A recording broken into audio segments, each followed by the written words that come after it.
Everybody, happy Monday night. This is Across the Pitch. We are back for another episode after the Union's very impressive home opening win. As always, my name is Mike Barrera. To my side, we have Jose Nunez and Dave Miller. Jose, how are you doing this night? I am buzzing because I apparently can predict the future and almost make people money with some dumb betting choices. But jokes aside, man, what a wonderful weekend that was. I had a great time with a group of 32 and being on the field for pregame, holding that banner. I can see why these guys get so excited to play in front of 19,000 people or close to 19,000 people. Yeah, it was pretty cool. For one, I was part of that group, so thank you for letting me crash your tailgate for a few moments. I appreciate the apple cider moonshine you gave me? Yeah, apple cider moonshine when it's is heated up does wonders for confidence and your body feeling warm when it's that cold out and there's that It little breeze from the river. it felt great. It countered my cold drinks that I have been drinking all afternoon.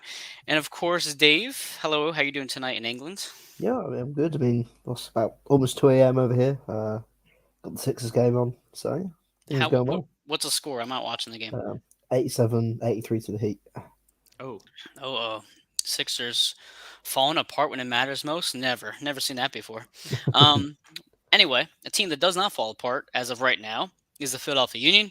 If you missed the first match of the season, it was an impressive 4-1 win, like I mentioned, against the Crew. We also had a little segment this past week that was introduced called Bet the Boys in Blue, where we kind of just exposed and shared our picks from the weekend. Jose, I'm going to do a little golf clap to you. You won the first week between the three of us, our little friendly competition. So if you guys missed it, he predicted the Gazdag PK, the 4-1 score, and then, of course, the Glesnes own goal to start the game. So I was talking to a couple people in the press box, Jose, and we were just like talking about the new segment because they had been checking out on Twitter. And as soon as that goal went in, I was like, I think that's an own goal. And then I saw it was Glesnes. I was like, no freaking way.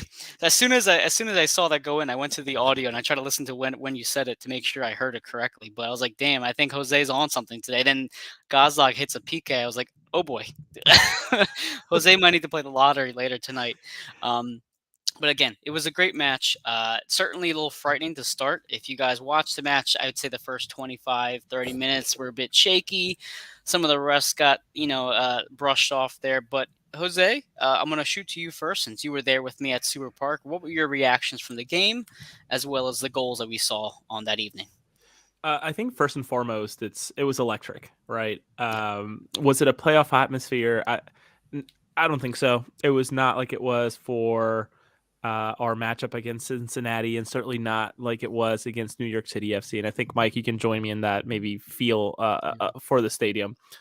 But it was exciting. It was awesome to have 18,500 and whatever the number was bodies there for a season opener on a day that it was pretty cold. Like to have that type of body, those type of numbers was awesome. But to the game, for us to figure out a way, and I think this is, again, another vote of confidence behind Jim and maybe Ernst, and this being Union 3.0, maybe 4.0 at this point, Union 2.0 and original Union, after that first goal, man, we would have been deflated, right? Sure. It would have been a lost cause. Maybe we would have just hung our heads. But despite playing like shit, we figured out a way, and albeit 2 penalties that could have gone either way, still we found a way to, at the very least, without those 2 PKs, find a way to win, right? With those 2 goals. But magic by a sub, but also an incredible finish by probably the hottest striker right now in the MLS, from Julian Carranza. Yeah, I'll get to Dave's player ratings in a few minutes. So if you guys can check it out as well on the website, on Twitter, etc., on Facebook, I think as well on the group page, Dave released the player ratings chart. So please check that out, and I'll shoot it to you, Dave, in a second. But to Carranza, Jim Curtin had mentioned in the press conference how sharp he's looked so far this season, and I thought we saw that especially with the first goal. I know, Jose, you and I were just talking about right before the show started. It was not the easiest finish by any stretch of the imagination. At first glance, you almost think he stumbles into the goal, but when you really slow it down, you're like, wow, no, he really contorted his body just at the right angle to put that in the back of the net. And it was not long after he had completely shanked that one opportunity that ended up being an offside call. But Dave, what were your thoughts on Carranza and any other players in particular that stood out to you within that match? I think Carranza was very much a second half player in the game. I think, as you alluded to in the Hmm. first half, he missed that open goal, which wasn't pretty. I think again, the offside flag being raised was, I think, not just beneficial for him, but I think everyone in terms of Yeah. their confidence was a terrible miss. But yeah, I think the second half he came out a different player. And I think it's good that you have a player like that who can just on the turn of a switch Right. take it from going from first gear up to third gear and just really take the game to another level. And, we saw that from him. He played really well in the second half. Obviously, scored two goals.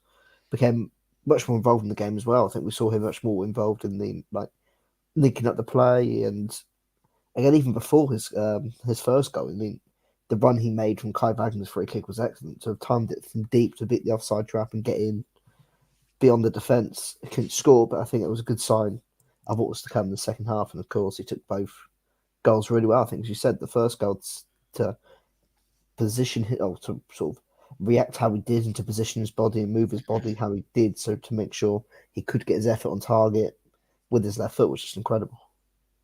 Listen, Dave, I'm going to keep you on the mic here because you had one player in particular that I know you want to talk about tonight. So Leon Flock, I want to hear what you thought about Leon, and I'm going to give you the stage right now. Go ahead on Flock.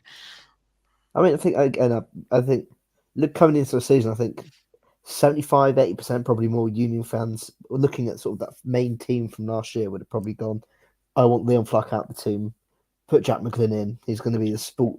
Again, I wouldn't have had a complaint if it had happened, but I think, again, Leon just offers obviously that defensive cover, which allows Kai Wagner to be Kai Wagner. But again, obviously the talk around his offensive play and his work in and around the penalty area, the criticism was understandable. But I think again, when you're looking at discussing a player that in like the early stage of his career who's been Yeah. predominantly a holding midfielder, a left back, more defensive, of course you're going to see sort of growing pains in that position. I thought we saw a different Leon Flack around the penalty area and in around the penalty area the weekend. I think the way he, just the confidence and the way that he was with the ball around the box. I think again that shot that won the penalty in the first half last season, his first year. Does Leon Flack take that shot on, or does he panic seeing a player come towards him, thinking, "I'm not going to get this on target"? He took the shot, he took the gamble, and he won the penalty. And there was again, I put it in my player ratings, but there was one moment in that second half when he was on the right with Olivier Bizo. He was buzzing around, he was moving on his toes, looking for the ball, demanding the ball, and it just looks a player that has obviously put the work in Yeah. pre-season and the off season to try and improve that production and confidence, and he looks a completely different player. And long may it continue because again, Columbus are a solid team under a new management, but this week, I mean, it's going to be a long season. He's going to have tougher tests, and we're going to need him to step up Hmm.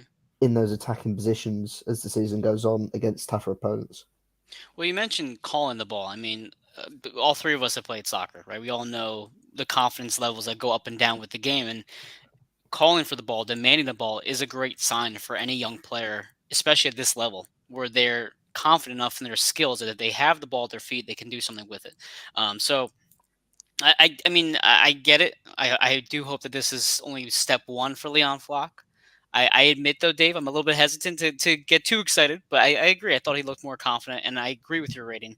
I'm glad I know you, that's your boy, so I know you're going to ride him for the rest of the season. But Oh yeah, listen, one of the players that we really need to talk about was Joaquin Torres and his debut that he made. So all preseason long, we've been hearing Il Seno. He's a next coming of Il Seno. Which I mean, listen, Torres is obviously well known in the league, and he deserves that type of comparison. But of course, when we think of Il Seno or Skill Seno, if you want to call him that, there's a different type of energy in this clubhouse. When Il Seno came onto the match in 2018, 2019, there was a different energy in the stadium every single time. Jose, your thoughts on the Torres 20 seconds of play, he comes in and makes those immaculate touches. Go ahead, take me through what you were seeing and thinking, because you saw it from a different angle than Dave and I did. So what were Yeah. your reactions? First, I had to find him. He's a Guy little guy. is yeah, he is a very small guy, so I had to find him across the bodies that were the two center backs for Columbus, which were gigantic in my opinion. Just these Yes. really tall guys. But I think as a result of this incredible goal, these next coming games, whenever he hops on, I think he gets at the very least 1 foot of space between him and the defender. I don't think that any one defender is going to be, body to body with him anymore. Right. The way that he spun around and spun twice, someone even as good as Darlington Nagbe, or Nagbe, however you say his name, Yeah. the way he worked around probably one of the best sixes in the in I was gonna say world in the MLS, over the last 5, 6, 7 years Yeah. was incredible. And even that pass to Julian, and Oh, obviously kudos and credit to Julian for that finish on the run with somebody, on his side, on his left, across the body of the keeper, down low, let it skip. hmm That pass was next level, and yeah. that was just perfectly weighed through the right. I don't know, man. That was what a stellar entrance, and if he can do that in what do you play, like 20 minutes, right? About 15, 20 minutes. Yeah, Okay, sure. yeah. I know you're muted, Dave. What was it? 10 minutes? Yeah, about 10 minutes. Yeah. 10 Okay, minutes. Yeah. 10, it felt like 20, wasn't it? Yeah, Because it I did was feel just like kind of 20. Yeah. yeah. If he can do that for 10 minutes, I'm excited to see how he can take over a game, and maybe take over a game is not the right term, but how can he influence a game when he has more than 10 minutes, right? Especially if he's doing that, and maybe there's something to be said about going up against tired bodies that have been, forced to find long passes by Julian Carranza and Ua, just pressing them the entire time, more so in the second half than the first. But just really intrigued, and my gosh, what a way to earn the trust and the love from the fans over at Subaru Park. You don't do it any better than that. Dave, I'll pass it to you in 1 second. So I want to say hello first to Valerie, one of our faithful Yep. listeners. As she says, I got chills watching tours and not from the weather. And that's spot on. It was pretty chilly, but I mean, I think her emoji that she sent over was spot on. Just a flame, just pure excellence on the field for for that brief time. But Dave, I have a couple thoughts on Torres, but I'll shoot to you next as well. I mean, you've been calling to different additions to this club for a while. A winger, some creativity, some confidence in their shooting. Do you feel more confident with Torres now on the roster after what you saw in that brief window there? I mean, 100%. I think I said in our little group chat after the game, like, if you could just set him loose Yeah. on these road games, like start him in a road game, or like as a player that can get you at the field. And I've said it to you countless times, Mike, and the loyal listeners would have heard me ramble on about this so often. The amount of times that this team in road games, especially, I mean, we saw it a Mhm. few times last year. We saw it in 2021. Was when they when the team was pinned in and they couldn't get out, and their only option was to resort to a long ball forward, and it's going to Sergio Right. Santos or Casper Jabirko, who's up front on their own, and the ball just isn't sticking. They've now got a player in Torres. Again, this is a senior type of player that you can trust to get on the ball and bring you forward, who can beat a couple of players, and he knows he can beat a couple of players, and Right. try and take you from the edge of your own penalty area to the other, essentially to flip the field. And now this Union team has that. It's it's exciting to see, and I sort of said that if you can use that Christmas tree formation, or you can play a 4-2-3-1 Oh, and just unleash Dave, Torres on the I'm road. gonna stop you real quick. I actually think they went into that Christmas tree formation in the second half. It looked like it had changed into a 4-3-2-1 by the way Carranza is playing. But go ahead, continue. Yeah, Yeah. I just think again, if you can use Torres on the road, especially, I think that's where he's going to hopefully flourish. Is when Mhm. the team has their backs to the wall, and they're needing that spark. I'm hoping he can be that guy to do it. Because I mean, we saw some really gutless attacking displays on the road last season, where again the team just didn't show up. They didn't create anything. They just and I'm hoping, and again, it's a player they've lacked since Ilsinho. I wouldn't say was in his prime, but when Ilsinho could still go, and that was what 3.5 years ago now. Even Yeah. even without even perhaps even Brendan Aronson, a player like that, someone that can that when he gets the ball, something's going to happen, or he can make something happen from it. Now they've got that, and I can't wait to see what. Hopefully, he can start in Miami next week, and I'm looking forward to seeing what he can do. So I'm watching the goal right now on my phone on Apple right here. I had to check it. So to me, Not so sponsored, by the way. Not we're not Not sponsored. sponsored. I have to read sponsored. the No, no, sponsors. I no, forgot no, the no. sponsors again last week. I'm sorry, everybody. Oh my. I have to do it at the end. Don't let me forget. So a couple things, Jose. You mentioned his size, right? So I mean, I'm fortunate enough to get into the locker room, and on the camera, these players obviously look big. But when you see someone like Jack Elliott in front of you, he is huge. Same Yeah. with Glessons. They're just massive people. Um, and we ended up interviewing Torres in the locker room afterwards, and he looks like me. He looks like Dave. He looks like a normal sized individual. It's crazy to think that someone of that stature can really perform at this level, and it's no knock at him. If anything, it's a praise to him that he's able to overcome people like Elliot or Nagby or whoever else you can think of that is just a more of a bruising athlete. So I mean, Torres was incredible, but I'm watching this replay, and to me, what I noticed even last night watching again, what impressed me the most was his first touch. So if you watch the ball come to him, his first touch was on the outside of his left foot, Hmm. and he hits it in such a way that it goes behind him, and then he's able to turn his body and shield. I believe it was not Nagny, some other player right away immediately. So many other players naturally would use the outside of the left foot to push it to the left and maybe just kind of hold on to the ball, maybe just maintain possession.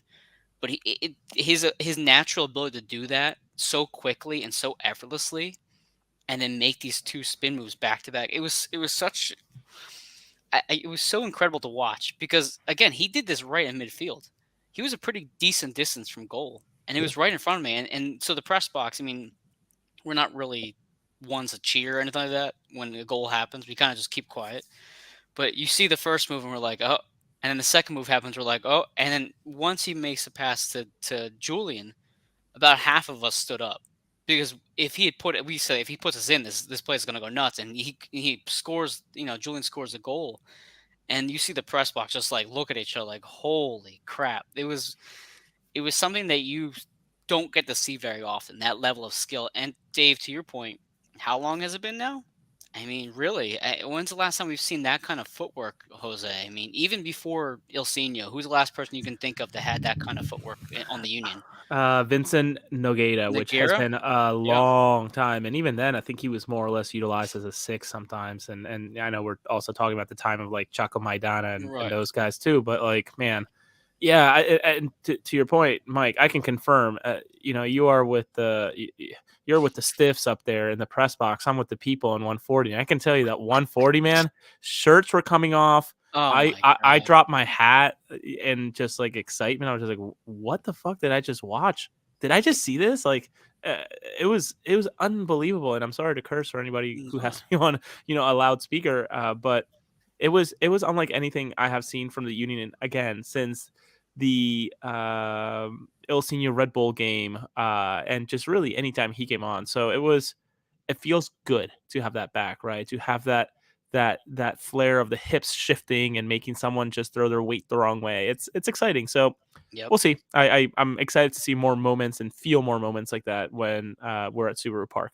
Yes, and just real quick on the comments, Adam, hello, thanks for joining us always. He says, "Nice Union way to start the season for the Union, of course." And Jeff, the one of the founders of AAT Sports, hello Jeff, bring on Miami. He Oh, says, "Look, listen, Dave, hell I yeah. think we're changing Jeff into a soccer fan. I mean, right Oh before yeah. our eyes, he didn't even know what the Union was as of 3 years ago. Now look at him." Yeah, no, it was interesting to see Torres play. It's easy to talk about him too because of the excitement he brings now for the future. And again, to your point, guys, you bring him on 70th, 75th minute, you have tired legs. Trying to then contain someone of his speed, his size, his ability at that level, at that point of the game is difficult. And I think Columbus suffered that immediately, which is awesome. So again, we had 4 goals on the night. We had 2 PKs from Daniel, 2 handballs that ended up being PKs in the box. We also had the very well uh, orchestrated goal by Julian for the first goal, and then obviously the Torres goal or Torres assist to get the Carranza goal at the end there. Out of the 4 goals, I mean, I guess the PKs don't really count. Out of the 2 goals, which one impressed you the most in terms of the overall sequence? Jose, I'll shoot it to you first. I'm not trying to be a contrarian here, but I know a lot of people, and maybe Dave, you included, and Mike, you as well, Hmm. are probably going to go with the Taurus goal just for the the flashiness of it all. But I was really impressed with the first goal, with the finish, but also everything that led to it. Right, it Me was too. just very much a Philadelphia Union goal with everybody pulling some sort of weight there, and then getting the ball, shifting everybody over, and then getting a nice low cross on the ground, Hmm. crisp. I think it was Bedoya. Yep. Um, Snuck it. I don't know if it was a nutmeg or not, or just got underneath someone's foot, and that was that. Then you have Julian just again I, shifting his body in such a way that it looks like he stumbled into the ball. In fact, one of the guys that was sitting with me had never been to a Union game, let alone a professional soccer game. So when he watched the goal, he actually commented saying, "Holy shit! Did he just fall into scoring a goal?" It's like, no, he actually meant to do that. Yeah. Just he's just that good at making it his body, do the thing. So I would say the first Julian goal was just as someone who has played and someone who has played as a striker, those that was, in my opinion, and both of you can comment, next level finish. That was not an MLS finish. The way that he tapped it, that reminded me of Sergio Aguero peak Manchester City. And I know I don't like to make comparisons with the different leagues and whatnot, but the way that he really got his body around that ball and just let the ball hit his foot was Right. something that you don't typically see in the MLS. How about you, Dave? Either a sequence of the goal Yeah. or another sequence of the night that you thought maybe stood out? I think again, I think both goals in terms of the actual sequences are excellent because I think again the second goal was flashy. It was Right. it was flashy, sexy football. Whilst the first goal was a bit more of like all three phases of the game. I mean, again, you saw Jose Martinez doing excellently defense on the defensive side to out muscle and out joust Zanarayan to get the ball and then to quickly Hmm. get his head up and find the gap to play the ball to but it was Gazdag who then you saw the midfield player bringing the ball forward and playing the ball out into space and then Bedoya playing again the great sort of under sort of the low pass like squaring the ball to Garanza who did fantastically to adjust his body to sort of stab the ball into that bottom corner. Yep. So again, I think both goals are excellent. I think either or. I'm going to say I think in terms of like your typical like football soccer fan, like your purist would probably prefer the first goal more. I think because Yeah. it's all through phases, but then again, the second goal was excellent as well because I think as well if you take into account it was 30 seconds after coming onto the pitch and everything on top of that. I mean, just two fantastic sequences. But I mean, Yeah. I'm just glad that Daniel actually passed the ball for the second goal, which he should have done for Mbaizo. We could have had a right back goal to open the 2023 season. We were literally one pass away from potentially having a right back goal, which is obviously A which is I'm rarity. still bitter about. But yeah, I think again it was. I mean, again, I think we were very close to having that combination in the first half as well. I don't know if Yeah. you remember when Bedoya sort of I think it was Gazdak again who played the pass to Bedoya out wide, who then tried the cutback for Carranza, but it got cut out. So I think Hmm. again you can sort of see these patterns of play beginning to build already, and players sort of having a good idea where they are. And I think again Jim alluded to it in his press conference before the game on Saturday. The continuity of this team is so important to how successful they are. And you look at the rest of the MLS. I mean, again, it's when someone's very good. The MLS is a selling league. So when someone's really good, they get shipped off to Europe or they go to South America. The Union have kept the core of their squad together for 2.5 years now. And you look at the other teams, like LAFC have lost key pieces. I mean, Jose, you said it as well in our group chat. NYCFC look a shell of the team they were the last couple of years Yep. in the opening day defeat. I mean, it's so difficult to keep these key pieces together, and Union have done that. So I think it serves them a big advantage going into the season where again the patterns of play and how teams they know what they sort of know where they're going to be and things such as that. Yeah, what was the figure? And I think it was 92% of last year's minutes are back. That is unbelievable for a league that is often seen as a stepping stone and for a lot of players, right, to either go bounce to Europe or somewhere in Asia, South America, etc., to the highest bidder in order to benefit, the mothership that is MLS, not necessarily the teams themselves. But Dave, we talked about it during our preview last week of, this, it really does feel like we just closed one chapter, but we're opening up the next within the same book rather than, previous MLS seasons feeling like completely different stories by different authors. It is awesome. This feeling is great. And again, I'll reiterate, and Mike, you were there. We played like shit. We played Yeah. like absolute shit, except those two moments, right? So So you we figured it out. you guys are helping me segue into my next 2 points. So I'm also going to bring up something from Valerie. She says one more thing about Torres.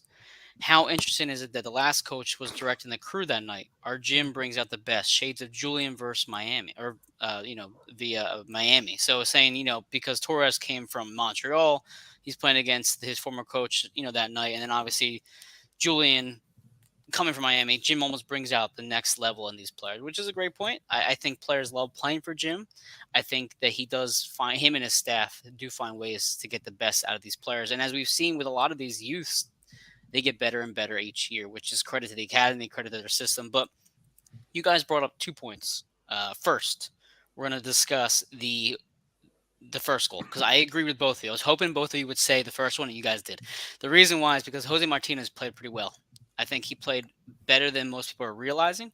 In particular with that first goal, if you guys remember, he doesn't just win the ball back from anyone. He wins the ball back from Zelarayan. Yep. Just fights him for it. And then if you watch the replay, he kind of has like a no-look pass. Yeah. It's so discreetly flashy, but it's so awesome. Jose just out-muscles Zelarayan for that, and who is arguably their best player, right? On the team. So it's a great effort by Jose. But if you recall as well, one of the first offside calls we had seen, which there was about 5 or 6 in that first half, which I thought was ridiculous, but is what it is. Jose had set up such a beautiful ball to, I believe it was Bedoya, when Carranza had missed that open, gimme of a goal. So he played well. He showed me exactly what I want to see out of Jose, which I talked to you guys about 2 weeks ago. I want to see his long ball do well. I want to see him be aggressive defensively and just visibly be one of the best players on the field. And I thought Jose was visibly one of the best players on the field throughout most of the match. But Dave, you mentioned the word continuity, or I think Jose, one of you guys mentioned it. The Miami starting lineup last week had, if I remember hearing the game correctly, 6 changes to their lineup. I believe 2 in the back line. And Jim mentions how this team comes back essentially the same, right? And Jose, to your point, it almost feels like we're continuing the book rather than closing the book and starting a new one.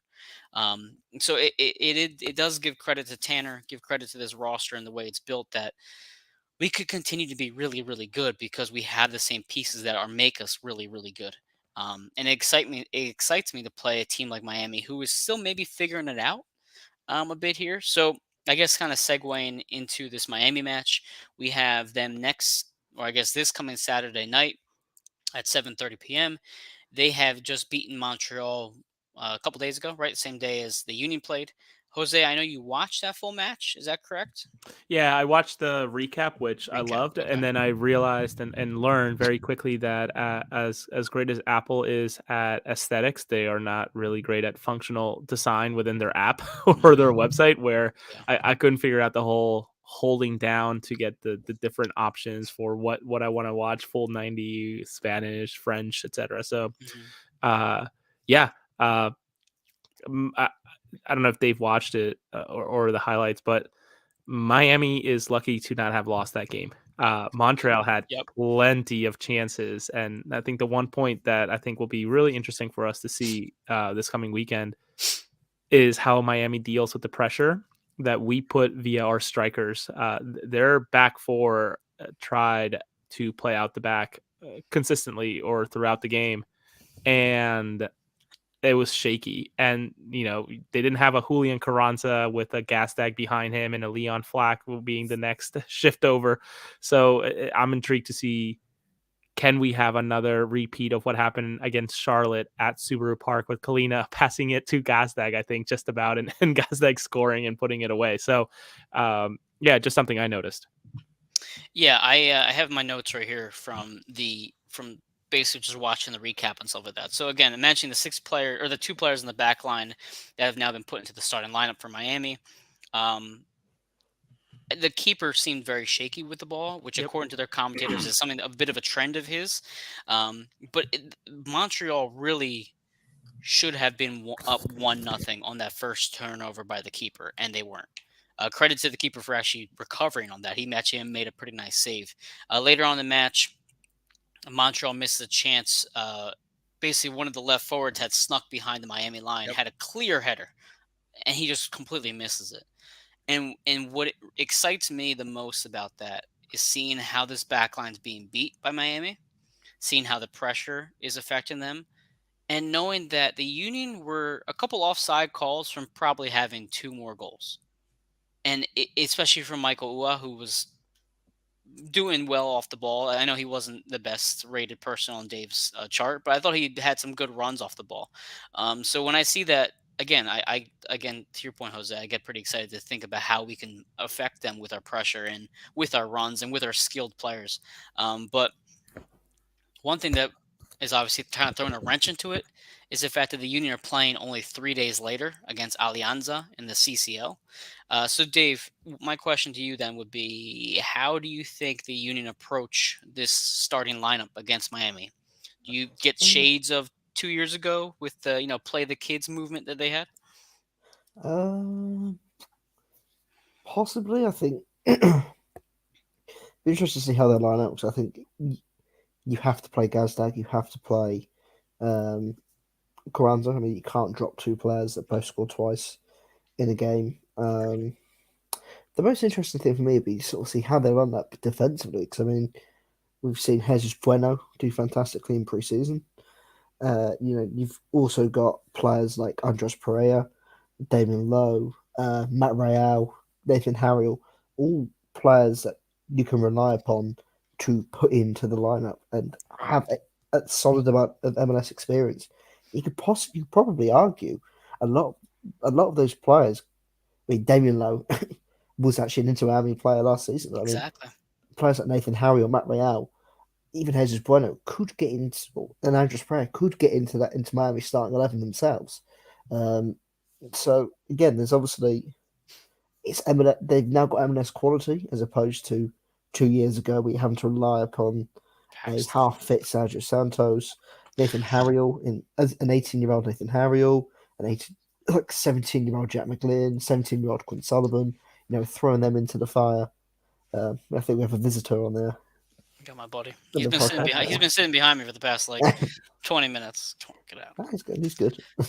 But yeah, again, I think I feel a lot more confident going into these games, rotating now as opposed to 2 years ago, 2.5 years ago.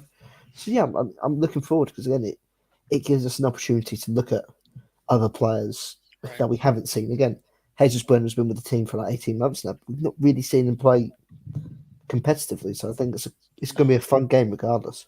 Is it weird to ask this question to you, Mike and Dave? But does it complicate the team selection? Does the fact that the LA game was postponed complicate the team selection, considering that we don't know what we have to chase after, right? We know that we're going to be head to head with LA, hopefully LA and Austin when it comes to the supporter shield standing, right? Right. So does it complicate not knowing and knowing, I guess, not knowing if they would have won or if uh, they would have lost. Maybe we send in and we feel like, okay, we have a game in hand, but now we feel like, okay, they have a game in hand and we can't just send out the babies or the B squad per se. And I know the season's Well, so long, but no, no, Jose. This takes me back to last year, in the May Gauntlet that we called it on this show. yep. Do you go for the Open Cup or do you go for the MLS Cup? Or for the Supporter Shield rather. I I don't believe Jim will sacrifice many MLS games this year. Not like what we saw 2 years ago when what Dave mentioned earlier with the to play the kids, having these half healthy Sergio, who scored a goal by the way for week one. I scored a nice goal too. It was a pretty nice goal. I'm happy for Sergio. Just hope he's not doing well when we play against them. What was it, the wrap up guy? And sorry, I'm deviating, but the wrap up guy was, and I can tell that maybe he wasn't so well versed on who Sergio was. Mentioned last about his performance last year for Cincinnati. He's like, oh, he had a great year for them. He hardly played. Like first game, he was injured within the first 15 minutes, I think, and out for like a month and a half, 2 months. Yeah, So I yeah, felt bad. it made me laugh a little bit. Sorry. No, it's fine. The Sergio Santos experience is something very difficult to always get behind based off his health. But no, it's In fact, quickly to chime in there, that was yeah, his yeah. first goal for Cincinnati. Yeah, again, Yes, that was his first goal for Cincinnati. So, I I think. I mean, believe so. Yeah. so No. yeah, I mean, a great season is probably the greatest overstatement of. I couldn't stop laughing. I actually had to pause it and rewind it and think, did he really say that? I don't think he knows that Sergio was injured for the majority of his stint with Cincy last year. But okay, Just look at the numbers, right, and Yeah, not the context behind it.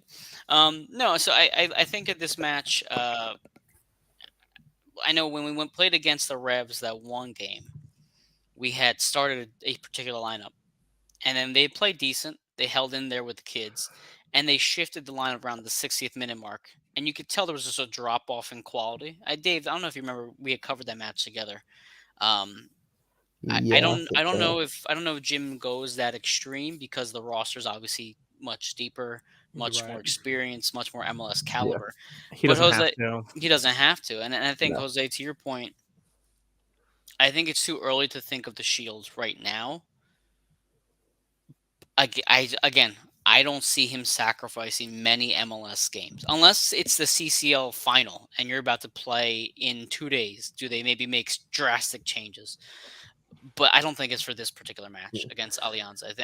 I think you try to make an effort to at least get a road draw for sure. Yeah, I just find it interesting considering the shock that was the Austin loss. Yeah.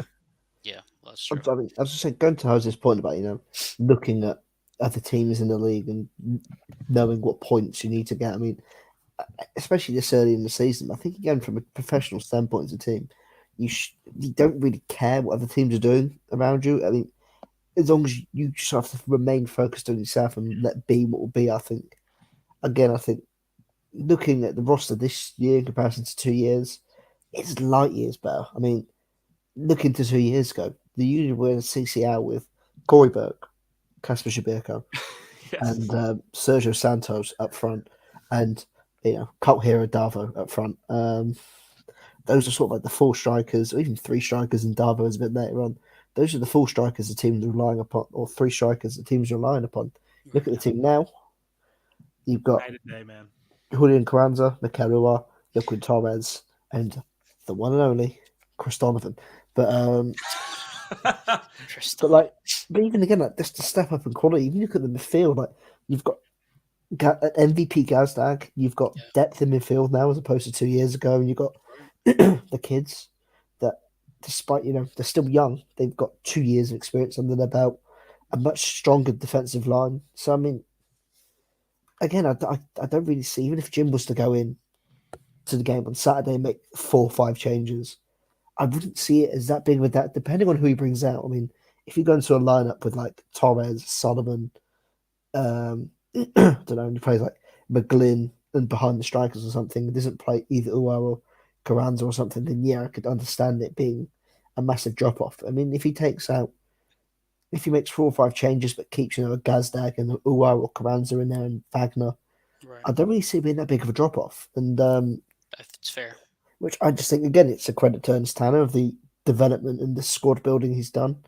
But again, I think it's too early in the season to sort of be looking as if you're playing catch up, or as if you're, because again, as you sort of said, Jose, we might be looking at LAFC and the Supporter Shield, but 4 months down the line, LAFC could be in 6th place and 15 points behind the Union's point tally, or could be roles reversed. So I think for the team, I think they've just got to focus on themselves. And again, they've got a difficult trip to Alianza at the weekend in midweek. So if the mentality is if we can get the job done there, we can then rest players in the return leg. So I think you just got to focusing yourselves on what you can do and what's in your control, and then what will be will be. Yeah, it'll be interesting if it turns out to be a historic season like last year, right, where Yeah, everything's decided up till the very last match to the point that it's the wins versus the losses or the goals, etc. Yeah, it's interesting. can also it's BS at the fact that the season is defined by wins Yes. and not goal difference, or even head to head or goal difference. Because I mean, how can the Union have a better goal difference, superior, well, much less losses? Because I mean, again, you can sit in and go, oh, LAFC won more games, like one more game or two more games, whatever it was. Yeah, it was something Union silly. lost. The Union lost like six less games. So And how? Where's the like discrepancy in that? And yeah, all the That's a consistency. way bigger conversation. but you think Yeah, about, well, crazy. what was that? I think on Apple, one of their previews was like the Union were a tiebreaker away from a Shield and about 4 minutes and PKs away from a Yeah, the cup. shittiest tiebreaker. Cup. It was as close as you can get to a double as you can possibly yeah. get in the Well, MLS, and just yeah. just put the context. So the Union won 19 games, Right. lost five, and had a goal difference of 46 plus Sure. 46. LAFC won two more games, lost four more, and scored another goal difference of 18 less. Wow. Yeah, this So I doesn't mean, add up, man. yeah, it It just doesn't doesn't. have. I mean, it does. I get the win thing, but is that really the best tiebreaker when you're thinking about losses and ties? And The whole picture. you don't even play the same opponents. I was about to say the conferences are completely different Yeah, too. I, Yeah. I mean, so a couple things to touch on here. In terms of who plays this week, well, I guess let me look at the schedule first. So obviously Miami's on Saturday night. Alianza they play on Tuesday night at 8 p.m. Saturday they come back home against Chicago on 3/11 at 7:30 p.m. Then you go and you host Alianza that same Tuesday, the 14th, and then afterwards you have Montreal. You're going to Montreal on the 18th. So you have, was it It's a tough trip. 14 days? You have 5 games in 14 days. So really the depth will be brought out to light here. In terms of the lineup and who, and you mentioned like the mix of starters in the drop off. I'm going to go back to the Montreal game for a moment here. The two goals that were scored by Miami, in my opinion, were because of the less skilled players that Montreal had compared to the Union. So if you watch the first goal, Mm-hmm. Montreal has a pretty bad turnover within maybe 10 feet of their box, and it leads to the Miami goal. The second goal, it was a cross Mm-hmm. that Mm-hmm. was not secured by the keeper, and I watched that replay about 3 times. Andre Blake snags that ball in the air. He does not try to punch it out, and if he does punch it out, it's a lot better than what his punch out was, because it was a poorly punched ball, ended up going right back into the net 10 seconds later. I don't see those mistakes happening, knock on wood, from the Union in the same way to give Miami those opportunities. And again, I think going back to what we said earlier, the Union's skill is so much better than Montreal that they finished those chances that Montreal missed. So there's certainly a change in what could have been if obviously the opponent was better than Montreal. But to the point of the roster, again, I think Jim has praised Julian enough where he's going to start. I think Gazdag starts as well to kind of just keep him going. I do think Quinn Sullivan starts over Ua. And I think Ua maybe comes in the 70th, 65th minute to kind of just get some work in to keep him going. In terms of the midfield, though, I think Pereira probably starts over Flock. Or Flock goes to the 6. Or, guys, is it possible that we finally see the 3 in the back for this game? Jose? Yes? No? Yeah, maybe. I'll I take it. think, yeah, I think Julian's a lock. He's coming home to score up against his old team, That's right? right. The team that did him dirty, but we benefited from. So I think he's a lock. I'm really intrigued about Bedoya and his load management, if that's a Sure. thing in soccer, right? He's 35. He had a good game. He had an okay He game did. this past Yeah. weekend, an assist. I can't complain about that. Um, but I'm intrigued if he is really with 14. What was it? How many games in 14 days? 5. 5. 5. I don't think Bedoya plays Ah. all of them. Um, Certainly not. So that's where I think Perea comes in. It wouldn't shock me if his the first game out, the starting 11 is like on the 14th of May in Colorado. It wouldn't shock me at all if Jim plays him in that 5 game stretch because that is 100% something that Jim would do. It I is a mean, gym thing. You're not wrong. It's it is a totally a Jim, gym thing. but again, I think going back to Mike, I would be interested to see if they do play the three at the back. But again, the thing is, I know we all sit here right now and we're saying that he's going to focus on the MLS, but I could totally see Jim focusing on the CCL in the early stage of the season because I think sort of as because again the CCL sort of is I don't know how to explain it, but it's sort of like it comes in one big cluster at the start of the season. Then when you get Right. to the semi-finals, it's like ridiculously spread out. You have like a 3 month gap between the quarterfinals and the semi-finals. So I could see Jim like going all out at the early stage of the season. I think he'll Real, make changes yeah, for go ahead, sure. Dave. Go ahead. No, no, So, finish up. I think he'll make changes for sure to start 11 at the weekend. Where he goes, I can see Pereira playing because I think again, like no disrespect, if you're bringing in players like Pereira and you know you're hyping up Bueno and you're bringing in Damien Lowe, you're bringing them in for games like this where Exactly. you know you can bring them in and they will be trusted to do a job. Again, I would like to think that Bedoya would get a rest this weekend, and then you can have him full blast in El Salvador for 70 minutes, 80 minutes. Because again, I mean, wasn't there talk that the pitch in El Salvador was so bad that Perfect they should segue here, Dave. So yeah Valerie asks, so the pitch problems, have they been fixed, Alianza?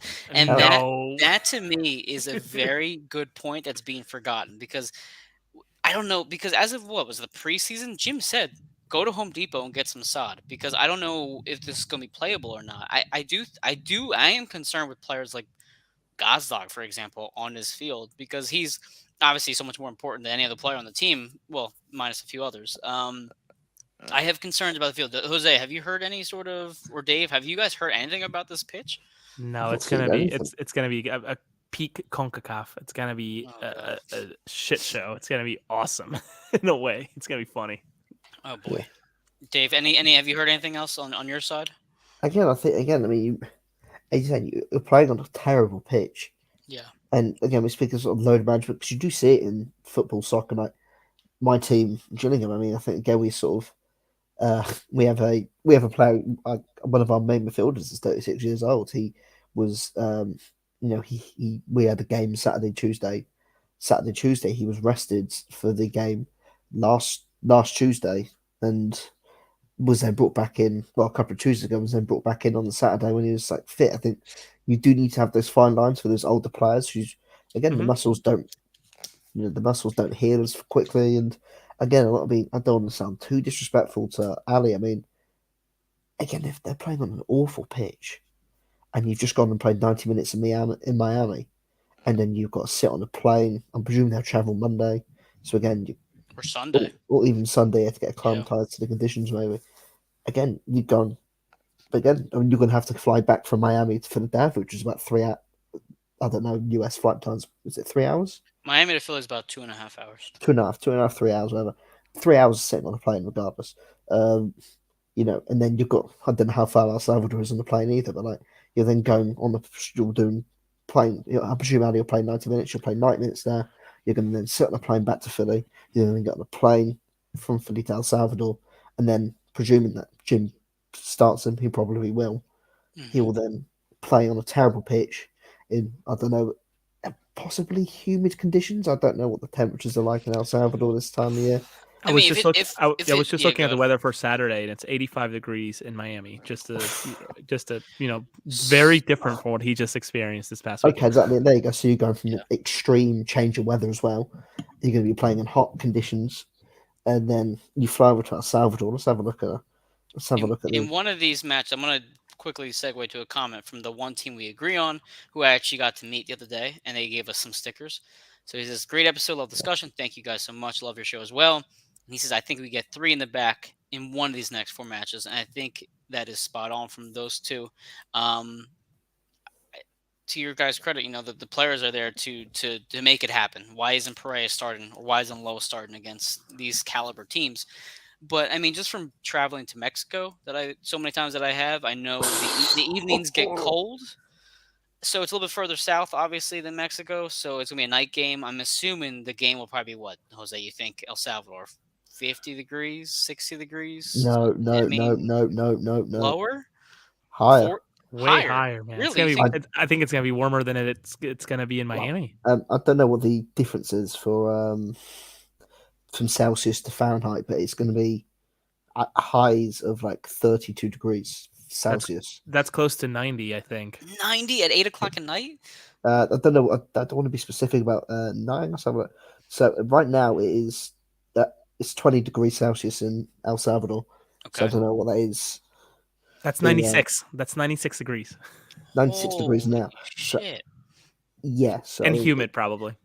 Now humid, that I hundred assume. percent, 100%. So I think again, Jim's going to have to look at that and be smart with the squad rotation. I think because again, it's not as if you're playing in the summer already and you're just traveling from hot Mhm. weather to hot weather to hot weather. You're Yeah. going from snowing, icing up, freezing cold in Philadelphia to flying over slightly warmer weather in Miami, going back. I presume they might have like a warm down session on the Sunday before they fly back out. And again, you're going back into the colder conditions, and then you're flying back over. I Fine, mean, he's going to have to deal with load management and squad management well over these well, next let's 2 weeks. let's talk about the flight situation. Do they fly right out of Miami Saturday night? I mean, I take the presume take no. the red eye and just get there Sunday morning. It's not that far from Miami. You're already what 3 hours ahead of where you would have been from Philly. Um, It depends. It might be a captain's decision. I would yeah, think. Like, do they want time with their families before they go out to Alianza? That's the other thing. Because they're not gonna fly out to Miami the day of, and uh, if they're flying out Friday, that's one for them to disappear from Friday to Wednesday. Thursday. Wednesday or Thursday. That's a long time. So Yeah, I, I don't know. I would think that that's probably more of a, hey Jim, if I'm a captain, I'm like, hey Jim, we need to maybe think about our families a little bit here. That's a long time for us to disappear. But they're professionals, so they get it too. So Yeah, yeah. just being devil's advocate. it's not a bad point. I mean, it's yeah. Go ahead, Dave. If you have a I know. point.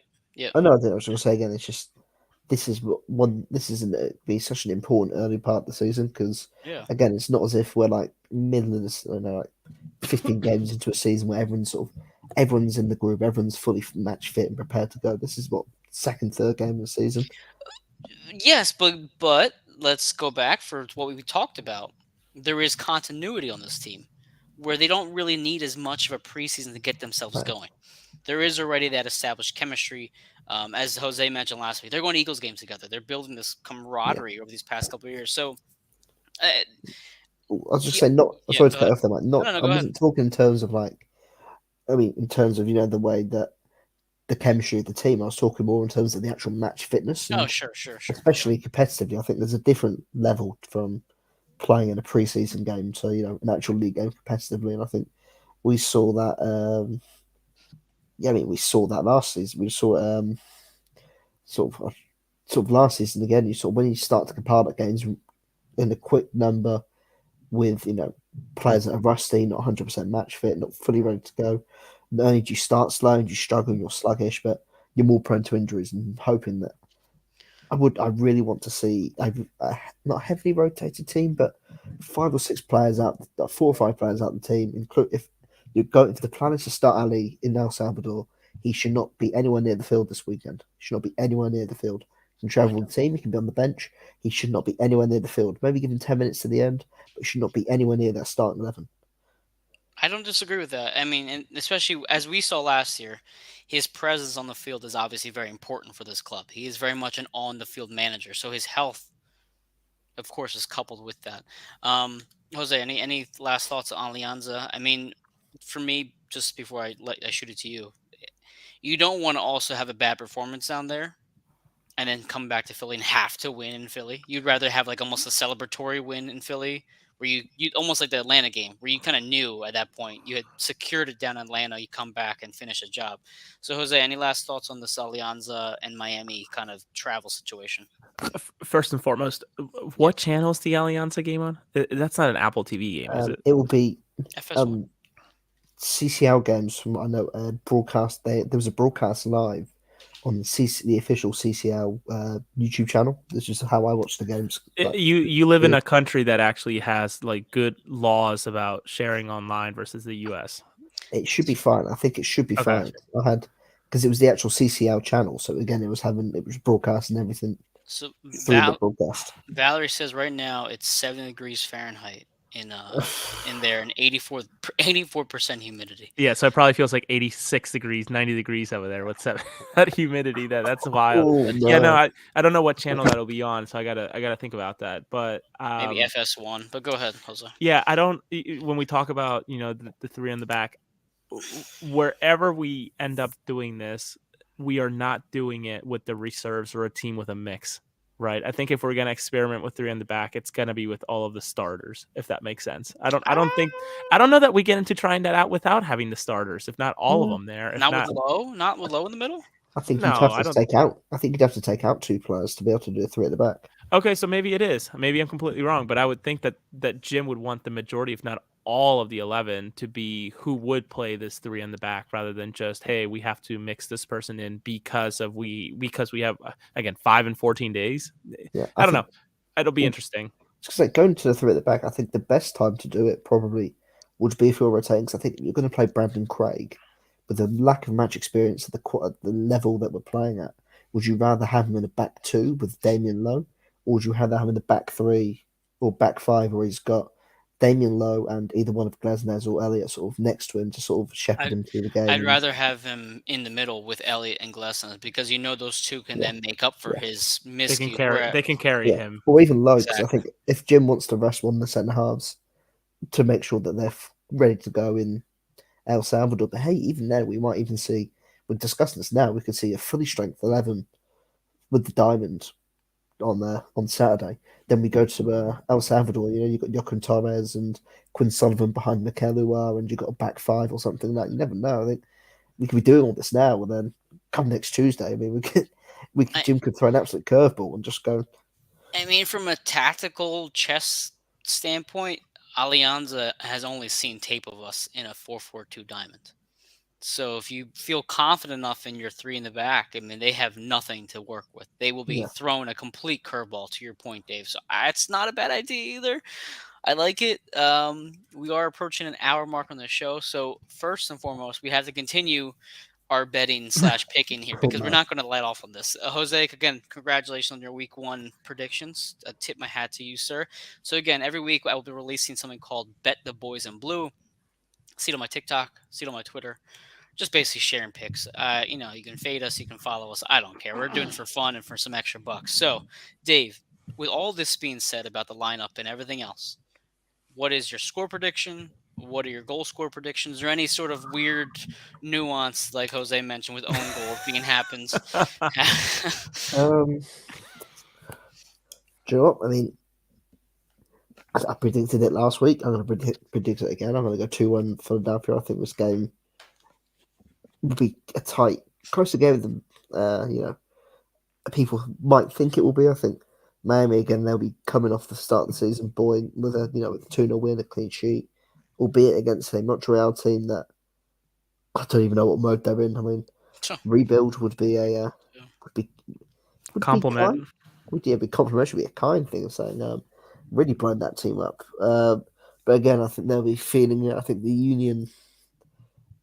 But the Jim will have maybe one eye on the CCL because I think again he might look at it as we got so close 2 years ago. Again, albeit yes, we did end up getting outclassed by Club America, but I think we hung in there for a good hour, a good 150 minutes of the 180 that we played. I think I can see. I think Jim maybe might have one eye on that, maybe, but I think this team now with the depth that it has enough quality to go out there and win. Hey, listen, I think all the goals will be own goals.